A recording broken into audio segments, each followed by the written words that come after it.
And you talk about records being broken. I want to move over to the Hall of Fame voting because a lot of guys that broke records are going to be falling short of the Hall of Fame, whether it be Barry Bonds and his home run record. Roger Clemens looks like to be falling short.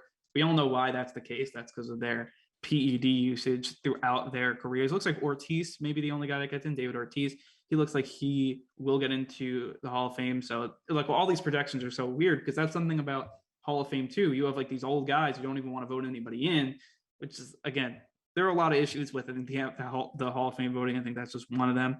Bonds and Clemens will probably move to the Legends Committee after this year, so we'll see if they get in that way. But as of now, these two guys who, again, broke a ton of records won't be getting into the Hall of Fame right now. What's your opinion on this, Lou? I would say that, listen, you don't necessarily need to hold the PED users at the same level as the guys that, to our knowledge, did it clean. But there are hundreds and hundreds and hundreds of players that have used PEDs. And there are only a couple players that have put up stats like Barry Bonds and A-Rod, right? Like, a lot of players took PEDs.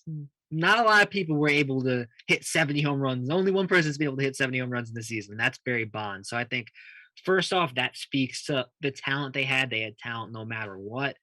And I would also say that at a certain point, you kind of have to acknowledge the greatness. Like, I'm kind of all right with letting Sammy Sosa fall to the wayside because, statistically he's a Hall of Famer, but he took PEDs, so I think that there's an argument that, you can maybe let him to the wayside. But when a guy like Bonds, who's clearly like the best hitter of our generation, or A-Rod, who's one of the best players to ever play, Clemens, one of the best pitchers of all time, I think when a player's that great, you kind of have to.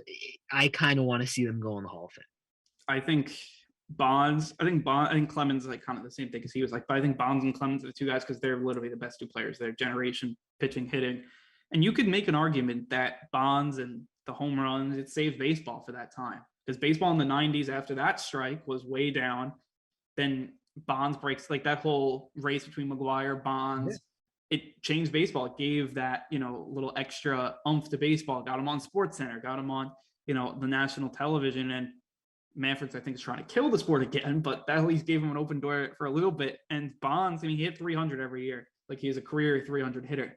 I mean, to a guy who has a career 300 hitter, I mean, you could take PEDs, you still got to hit the ball. I mean, you still got to make solid contacts. He's a guy that I think would have been a Hall of Famer if he never took it. Like, I think he is so good. And like my brother, who's 8 years older than me, he obviously saw Bonds in his prime. Like, I never got to really see Barry Bonds play. He was like, he's unbeatable. I mean, you look at the stats, 200, his high in walks. So they walked him 230 times. They walked him with the bases loaded. Yeah, they walked with the bases loaded. Like, I mean, that's, you're still going to be really good even if you didn't take the PEDs. And there are a lot of guys that got into the Hall of Fame, like the old guys that got in the Hall of Fame with a lot worse stuff that happened. Now we're starting to care all of a sudden. And also, like, let's not pretend like there aren't guys in the Hall of Fame that definitely took PEDs and we just don't know about it.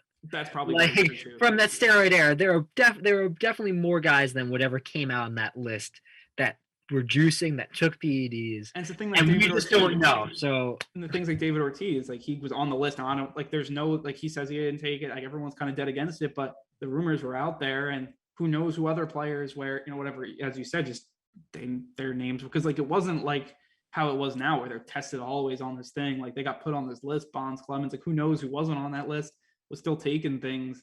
And, pitchers were taking it too. Like, it wasn't like just Bonds and like a few other players. Like, literally a lot of this league was taking steroids, right or wrong, probably wrong. Obviously it was cheating and they should be, like that. But then, like, it's just like Bonds was so like, you can't tell the history of the MLB without Barry Bonds. I don't think so. Yeah, he's inseparable from the legacy of baseball. He broke Hank Aaron. Exactly. He has all these records, and that's the big thing. Like, Bonds is still in the conversation because he's been out of the league for only, I guess, is it 15 years now or something like that? It hasn't been that long since he played his last game, right?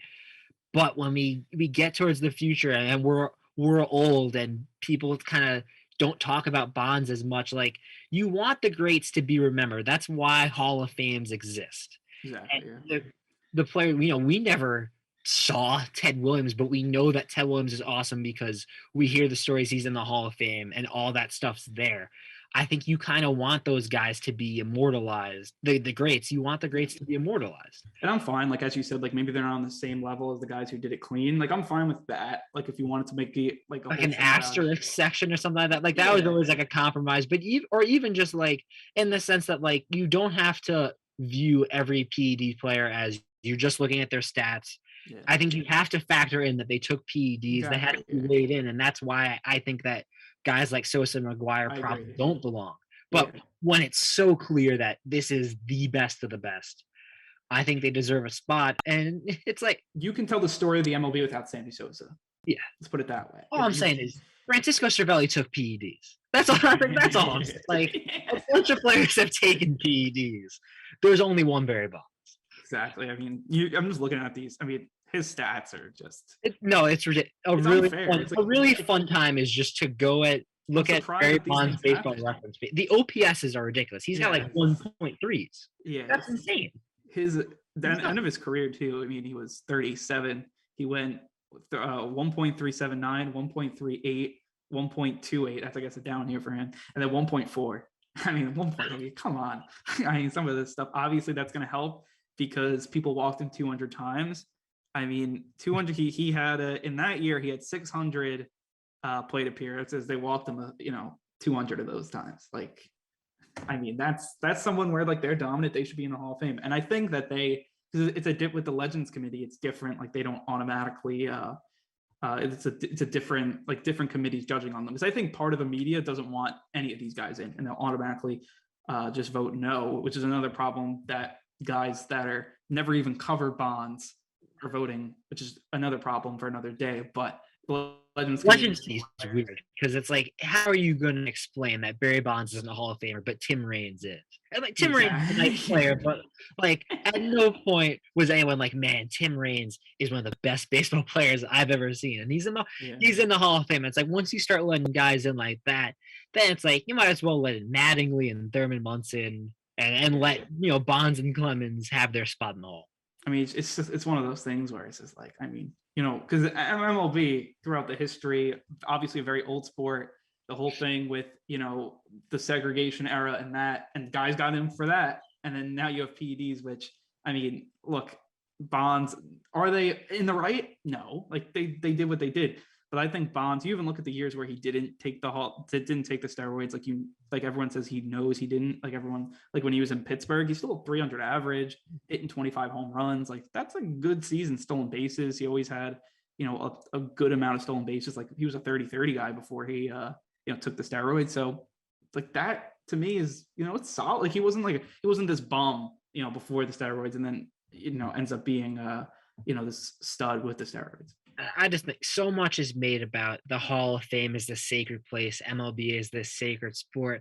And at a certain point, you kind of want to be like, get over yourself. Yeah. Like, there is so much wrong with the game of baseball. We are not like, this isn't this perfect sport.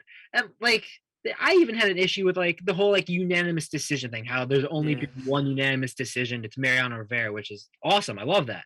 Yeah. But like, there's a Hall of Fame voter out there that doesn't think Derek Jeter is a unanimous Hall of Famer. It's like, but he's a Hall of Famer. It ties back to that whole thing about the Hall of Fame voters taking on like this grand like duty that they have to like restrict the Hall of Fame, and they have to make sure that no one can be unanimous, and they have to keep it this sacred space. And it's like, it's not that anymore. Like there's so much wrong with the Hall of Fame. It's not all this that they're trying to maintain. So I think just give in and recognize the greats. I mean, because like who doesn't think Mariano Rivera isn't a Hall of Famer? Like you can ask the state of Massachusetts, you can ask the city of Boston. They're going to tell you that Mariano Rivera was a Hall of Famer.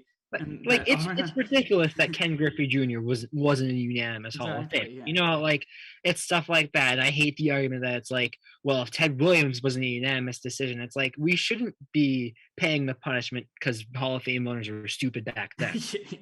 We can look at them and say, yeah, they were stupid. Let's make amends. Let's make things better. Let's not keep old traditions going when there's no reason for them to exist.